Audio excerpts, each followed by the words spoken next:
قل هذه سبيلي أدعو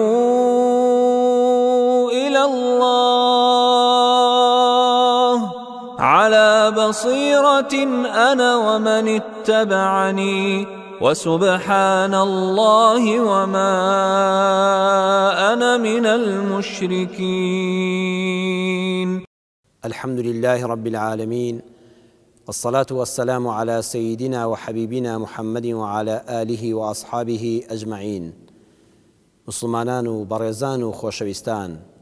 سەلام و ڕەحمەتی خوای پەروەردگار لەسەر جەم ئێمە و هەموو ئیماندارانی بەڕێز بێ.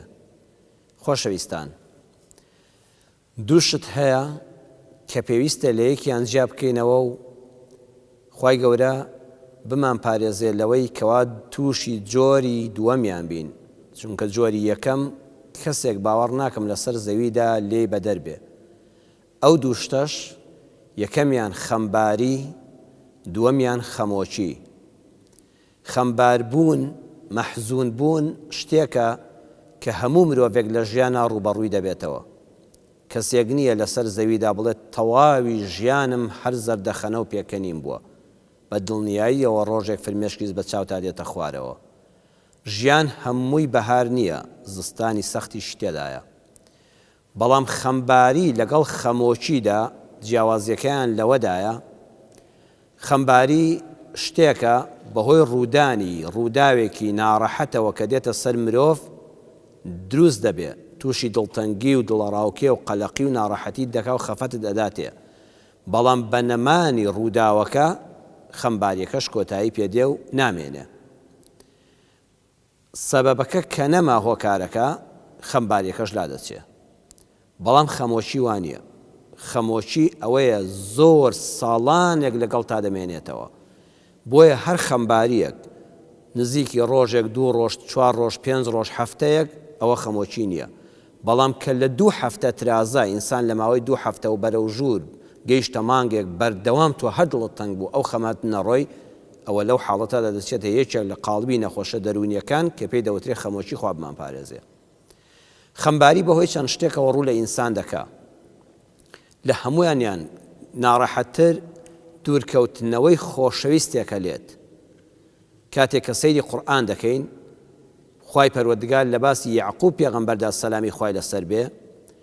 کە براکانی یوسف دێنە لای پێی دەڵێن بەیانی یوسفی مناڵ کە زۆر هۆگری بوو یعقوب پێوەی، چونکە ئینسان مناڵەکانی هەمویان وەکو یەک خۆشەویستن بۆ سەدڵی دایک و باوک.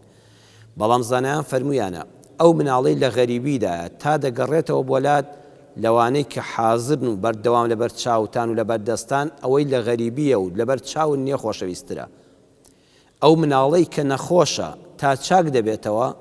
زیاتر خۆشەویستە لەسەر دڵی دایک و باوک لەو مناڵانەی کە ساغن. ئەو مناڵەی تەمەنی بچووکۆلەیە و دوا مناڵە زۆر بچووکە خۆشەویسترە لەبەر چاوی دایک و باوک، یعنی بە نەزەر وا دەبیندرێت لە چاو ئەوانەی کە گەورن و باڵغن و دەچنە دەرەوەی ماڵ و تێکەڵاوی خەڵک دەبن، ژن و مناڵیان هەیە. بۆیە دەبێت زۆرجار دایک و باوک ئاگاداری ئەو حاڵە بن بۆ مناڵەکانیانی ڕوون بکەنەوە، بە تایبەتی مناڵێک کە مناڵێکی تر لە دوایەوە دەبێت بۆیە ڕوونکەنەوە. هەمووتان خۆشەویستن، هەردووکتان خۆشەویستن، بەس ئەمە بەبەیەکی بچکۆلەیە چاودێری زیاتر پێویستە، بۆیە زیاتر لەگەڵ ئەوا دەبین. بۆ مناڵە گەورەکان ڕوون بکرێتەوە ئەم برا بچووکەتان، بۆیە باوکتان دایکتان زیاتر گرنگی پێدا، چونکە زیاتر پێویستی بە چاودێری هەیە. بۆیە کاتێک کە یعقوب پێغەمبەر سەلامی خوای لەسەر بێ زیاتر گرنگی بە یوسف دەدا و ئالوودەی بوو هۆگر بوو پێوەی، براکانی حەسوودیان پێبرد. داوایان لێ کرد کە بیبەنە دەرەوە بە پیلانێک و لە ناوی بەرن. ئەوە بوو وتیان باوکە گیان با یوسف بێ لەگەڵ مانا بچینە ئەو دەشت و دەرەو هیچ کە لە ژوورەوە نەبێت لەگەڵ تاو خۆی تۆزە بای باڵی خۆی بدا و یاری و گاڵتەوگە بکە. یعقوب فەرمووی ئینی لەیەحزوننی ئەن تەذهبوا به وأخاف أن يأكله الذئب وأنتم عنه غافلون. ئینی لەیەحزوننی، من بەڕاستی خەمبار دەبم، عەلامی تەئکید، بەڕاستی خەمبار دەبم کاتێک کە یوسفی خۆشەویستم لا نەبێ. بۆیە ئینسان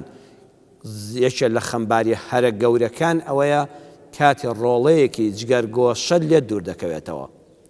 ئینسان کوڕەکەی گەورەیە، کچەکەی گەورەیە کە سەفەری دەرەوەی وڵات دەکا، چەند کەسەیە کوڕەکانی لە دەرەوەی وڵاتە کچەکەی لە دەرەوەی وڵاتە کە سەفەر دەکا و خواحافیزی لێ دەکا ئەو شەو ڕۆژە ئەو ماوەیە زۆر هەست بە دڵتەنگی و ناڕەحەتی دەکەی لە کاتێکا کە لە هیچی شکەم نییە هەر لە خۆوە دوورکەوتنەوەی خۆشەویست ئازارێکی قورسە خەمباریەکی قورسە خوا نەخواستە ئەگەر بێت و ئەوە بگاتە حەدی مردن جیابوونەوەی ئەو خۆشەویستە ئەوە بەڕاستی خەمێکی گەورە لە سەدڵی ئینسان دروست دەبێت بۆیە پێغەمبەری خوا صلی الله عليه وسلم کاتێک کەوا ئیبراهیمی کوڕی وەفات دەکا دەفەرمێ وئینا لفراقک یا ئیبراهیم لەمەحزونون بەڕاستی ئیبراهیمی خۆشەویست من بە لەدەستچوونی تۆ بە کۆچی دوایی تۆ ڕۆڵە شیرینەکەم بە مردنی تۆ بەڕاستی مەحزون بووین بەڕاستی خەمبار بووین بۆیە ئەوە خەمێکە دێتە سەدڵی ئینسان ئالێرەدایە کە لە تەعزیە و پرسە و ماتەمگێڕان لە ئیسلامدا نابێت لە 3 ڕۆژ تێپەڕ بێ یەکێ دڵە بۆ ئاخر کابرەت جەگەرگۆشەکەی لەدەستداوە خۆشەویستەکەی لەدەستداوە لە ئیسلامدا کەسانی دەوروبەر کە بەڕاستی عورفی کوردەواری ئەوە شتێکی جوانە دوای 3 ڕۆژ هەڵەن تەعزیەیان شکاندووە کابراگە ڕیش بتاشە ڕیشی پێتاشن سەری پێدەشۆن جلی پێدەگۆڕن نابێ هیچ کە جلی ڕۆژ لەو ماڵەدا لەبەر بکرێت لە دوای 3 ڕۆژەوە خوا ڕەحمت پێ بکە بەسەر دەرونی خۆتا زاڵبی ئەبێ ئەو گۆڕانکاری بەسەر ئەو ماڵەدا بێ ئەبێ پرسە کۆتایی پێ بێ بۆ ئەمە کراوە لە ئیسلامدا بۆ فەرمانی پێکراوە با ئەم خەمباریە نەبێتە خەمۆکی ئەینەتە وەرە ساڵێک ڕێک بەردەوام جلی ڕەش و گریان و شیوەن و هەموو ڕۆژێ خەڵک بێن هەر فاتحا بخوێن و هەر سەرخۆشی بکەن و هەر بڵێن خوا لێی خۆش بێ و ئەوانە والله دوای ماوەیەک لێت دەبێتە نەخۆشی خەمۆکی ئیسلام منعی خەمباری نەکردووە بەڵام منعی کردووە بێڵی خەمباریەکە درێژە بکێشێ و بگاتە حاڵەتی نەخۆشیە دەرونیەکان کە خەمۆچیە بۆیە خێرێکی گەورەیە کاتێک کەسێک پرسەی ئازیزێکی دەبێ ئەوانەی لە دەوروبەرنی هیمەتی بەبەراکەنەوە هیمەتی بەرزکەنەوە ڕیشی پێ بتاشن سەری پێ چاکەن جلی ڕەشی پێ بگۆڕن بیبەنە دەرەوە لەگەڵ خۆیان مەدیسەکە وردەوە دە قسەی خۆشی تیا بکرێتەوە بیان هێننەوە پێکەنین تەلەڤیزۆن لە ماڵە هەڵبکرێتەوە بۆ ئەوەی کەوە ئەم خەمباریە نەگۆڕدرێ بۆ خەمۆکی تەنها لە یەک حاڵەتانە بێ کاتێک کە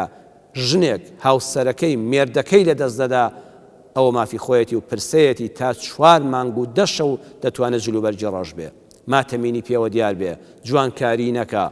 ئیتر دەستکاری دەم و چاوی نەکە میکیاج بەکار نەهێنێ دەبێت تا 4 مانگ و 10 ڕۆژ وەکو وەفاداریەک بۆ هاوسەرەکەی خەمبار بێ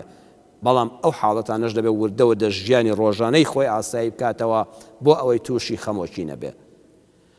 بەڵە خاڵی یەکەم کە ئینسان تووشی خەمباری دەکا بە پێی قورئان و پێی سونەتەکانی پێغەمبەر صلی الله عليه وسلم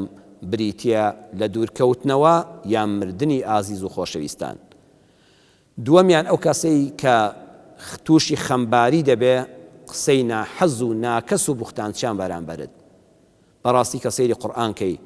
باسی ئەوەمان بۆ دەجێڕێتەوە قورئانی پیرۆز کە مریەمی پاکداوێن خاتوو مریەمە سەلامی خوای لەسەر بێ دایکی عیسا پێغەمبەر عەلەیهی السەلام کە دەستی هیچ نامەحرەمێک لە ژیانیا بەری نەکەوت خوای پەروەردگار بە فەرمانی خۆی فەرمانی پێدا حامیلە بێ بە عیسا پێغەمبەر سەلامی خوای لەسەر بێ چۆن ئادەم لە نەبوونەوە دروست کرا عیساش بە بێ باوەک دروست کرا عیسای بێ باوەک موعجیزەیەکە لە موعجیزەکانی خوای پەروەردگار کە نیشانی مرۆڤایەتیدا کاتێک کەوا مەریەم حامیلەیە سکەکەی بەرز بۆتەوە وەختی لەدایک بوونی ئەم مناڵەیە بیر دەکاتەوە کۆمەلگا چەند بێویژدانە ئەو کۆمەلگایە چیان پێ بڵێ لەو کاتەدا خەمەکەی زۆری بۆ هێنا هاواری کردوتی یا لەیتەنی مت قبل هذا وكنت نسيا منسيا مەریەمە خۆ چەندین موعجیزەی پەروەردگاری بینی بوو کە لە میحرابەکەی دادەنیشت چلەی زستان بوو میوەی هاوینی لابوو چلەی هاوین بوو ئەو میوانەی کە لە زستانە هەبوون ئاخر ئەو کاتە زمانی بەڕاد و ئەم شتانەی ئێستا نەبووە میوەکان ئەمە ساڵانێکی پێشومان بەبیر دێ میوەی هاوین هەر لە هاوینە هەبوو بەیتی پلاسیکی وانە نەبوو جاوەرە بگەڕەوە چەند هەزار ساڵ لەمەوبەر لە چلەی زستانە بەفر باریوە باران باریوە زەکەریا سەیر دەکا مەریەمە خواردنی هاوینانی لایە شووتی و کاڵەکی لایە لە چلەی هاوینە میوە زستانیەکانی لایە ئێتە تەماشای دەکرد و دەفەرموو ئەوە لەکوێت بوو مەریەم ئەمە چێ بۆ هێنا قال ومن عند الله ئەوە خوای پەروەردگار بۆی ناردووم مەریەمێک ئەمانەی لە خوا بینی بوو بەڵام مرۆڤ هەر مرۆڤە بەڕێزان ئەوەندە خەمی ئەو قسە و قسەڵۆکانەیەتی کە بوختانی بۆ دەکرێ کە ناڕەحەت دەکرێ ئیتر لەم کاتەدا هاوار دەکە خۆزگە خوایە پێش ئەم حاڵەتە بمردمایە خۆزگە وەکو شتێکی بێنرخ هەر لە بیر بچوومایەوە بۆیە نابێت لۆمەی مرۆڤێک بکرێ کاتێ بوختانی بۆ کراوە عاجز دەبێ کاتێ بوختانی بۆ کراوە غەمبار دەبێ ئێمە پێی دەڵێن خۆشمان بە خۆمان دەڵێن کوڕە خوا ئاگای لێ کە من چەند پاکم بەڵام دەروون ئەوە نازانێ واللهی دەروون ناڕەحەت دەبێ مەریەمە خوا ئەو هەموو معجیزاتەی نیشاندا بوو چەندە لە خۆی دڵنیا بوو کە قەت بە حیاتی دەستی نامەحرەمێکی بەرنەکەوتووە نەزەرێکی حرامی نەکردووە ئێستا حامیلەیە بە مناڵێک وا مناڵەکە لەدایک دەبێ چی جوابی ئەو ناپاکانە بداتەوە ئەو کەسانی کە قەت دەمیان ناوەستێت لە بوختان و بوختانکاری و قسە و قسەڵۆک دەڵێ یا لەیتەنی مت قبل هذا واللهی خوایە ئەوەندە خەمبارم ئەوەندە مەحزونم خۆزگە پێش ئەم حاڵەتە بمردمایە خۆزگە لە بیر بچوومایە وەکو شتێکی بێنرخ تەماشا بکرێمامایە و کەس باسی نەکردمایە بەڵام خوا دەرگاکەرەوەیە ئەو کاتانی کە بوختانت بۆ دەکرێ و پاکی و ناڕەحەت دەکرێ ڕاستە دەروونت ئازاری زۆرە ڕاستە خەمی زۆرت هەیە بەڵام دڵنیا بە خوای گەورە شتێک نیشان دەدا خەمەکە لەسەر دەڕەوێنێتەوە بۆ مەریەمی پاکداوێن لەو کاتەدا مناڵەکە کەوتە خوارەوە بەبێ مامان لەدایک بوو سبحان الله ئەو مەلۆتکە یەک سەعات یەک دوو دەقەیە هاتە وەڵام مناڵێک دەمی کردەوە کە پێش ئەوە قەت نەبیسراوە مناڵ قسە بکە چەند مناڵە قسەیان کردووە لە حەدیثی پێغەمبەریش هاتووە پێش هەمویان عیسا پێغەمبەر بۆ سەلامی خوای لەسەر بێ هاواری کردووەتی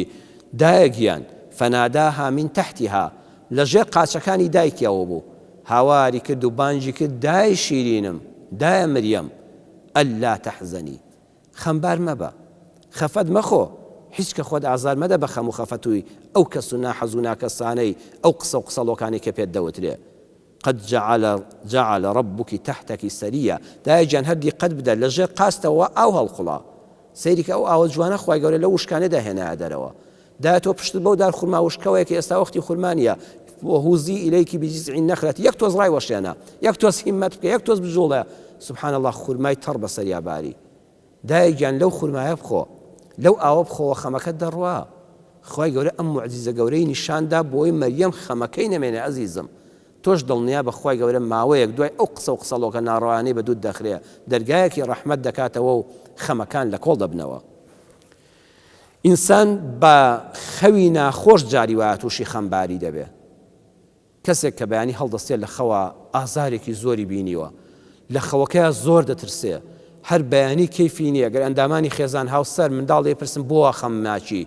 بۆ ئەمڕۆکانە هیچ ڕوخسارت گەژ نییە قسەت خۆش نییە ئەڵێ خوا بە خێری بجارە خەونێکی زۆر ناخۆشم بینی ڕاستە خەونی ناخۆش ئینسان خەمبار دەکات بۆیە لە صحیحی بوخاری و مسلیمە هاتووە کە پێغەمبەری خوا صلی الله عليه وسلم دەفەرمێ وەڕؤیا تەحزین من الشەیطان خەوە خەم ناکێنەکان خەمبارکەرەکان ئەو خەونانەی کە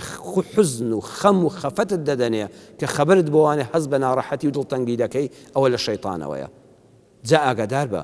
لەو کاتەدا کە خەبرت بۆ بەلای چەپاوەکو لە فەرمودەی پێغەمبەر صلی الله عليه وسلم هاتۆ سێتە فڕێدەست وەکو شتێک لە دەم تابێ ناڕەحەتێک بیتفیەوە چۆن کەسێ شتێکی نامۆ لە دەمیاتی دەیتفێتەوە ئاوا سێت فی بچووک فڕێدا و پاشان بڵێ خوایە پەنات پێ دەگرم لە شەڕی شەیطان و لە بەڵاو ناخۆشی ئەو خەونە بمپارێزە پێغەمبەری خوا فەرمووی بۆ کەسی باز مەکە بە دوواداچوونی بۆ مەکە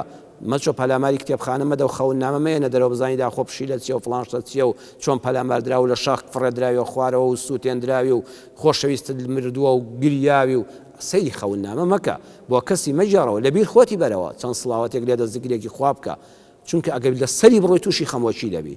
هیوا هەیە فەوتاوی خەوی ناخۆشە بەردەوام دڵی تەنگە هەموو ڕۆژە هەڵدەستێ ئەڵێ وەڵا دیسان فڵان خەوی ناخۆشم بینیەوە قەت ڕووی گەژ نییە دایمە خەمبارە ئەوە شەیطان پێی فێر بووە شەیطان لەم دەرگایەوە بۆ دێتە ژوورەوە حتا تووشی خەمۆکیت دەکات بۆیە بە قسەی پێغەمبەر بکە صلی الله عليه وسلم تەلەفۆن بۆ هیچ مامۆستایەک مەکە سەردانی هیچ مامۆستایەکی ئاینی مەکە هیچ خەون نامەیەک مەخوێنەوە پشت بە خوا ببەستە و بڵێ پێغەمبەری ڕازگۆی ئەمین حەزەتی محەممەد صلی الله عليه وسلم لحديث فرموي لبخاري مسلمة والرؤيا تحزين من الشيطان أو خواني كدام بينينو نارحتي من بودينو خمبار من دكنو آزار من ددن أولا لأن الشيطان أولا خواه من بقصي بيغمبر كد دكمو شيطان بنفرد دكمو بدوي معنى أو خونا دانارهم رزقار الدبي خمكتشن ساعات خمبار الدكا دوائنا بيتا خموشي ژن لە کاتی بێنوێژیدا لە سووڕی مانگانەدا خەمبار دەبێ بۆیە زۆر گرنگە کاتێک کە ئافرەت لە سووڕی مانگانەدایە و خولی مانگانە دەکەوێتە بێ نوێژیەوە و عیبادەتی نوێژ و ئەوانە ناکە لەم کاتەدا مێردەکەی ئاگای لێ بێ بە دەمیەوە بێ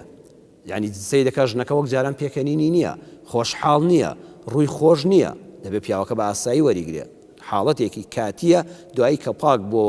چۆ لای مێردەکەی چا دەبێتەوە بۆیە پێغەمبەری خوا صلی الله علیه وسلم لەگەڵ هاوسەرە بە ڕێزەکانیدا کە دەکەوتنە بێ نوێژیەوە قاپە ئاوەکەی دێنا دەیفەرموو تۆ لێی بخۆوە یەکەم جار دەیدا خێزانەکەی کە خات و عایشە بۆ نمونە کە لێی دەخواردەوە پێغەمبەری خوا دەگەڕایەوە سەیری کرد بە خات و عایشە لێوی بەر کوێ کەوتووە لەو شوێنە ئاوی دەخواردەوە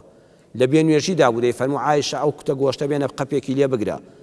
ئەو لێی دەخوارد ئەمجار لە شوێن دەمەکەی ئەو دەیخوارد با ئەم ژنە دڵخۆش بێ با ئەم خەمباریەی لێ نەبێ بە خەمۆکی چونکە ئەم ناڕەحەتی دەرونی هەیە خەمی هەیە مێردەکەشی لەگەڵ یا تووڕە بێ لێ دەکا بە خەمۆکی حاڵەتێکی تر کە دەبێ هەموو پیاوانی بەڕێز ئاگایان لێ بێ کە سوکاری منداڵ ئافرەت ئاگای لێ بێ ئەو کاتی کە ئافرەت منداڵی دەبێ کە منداڵی دەبێ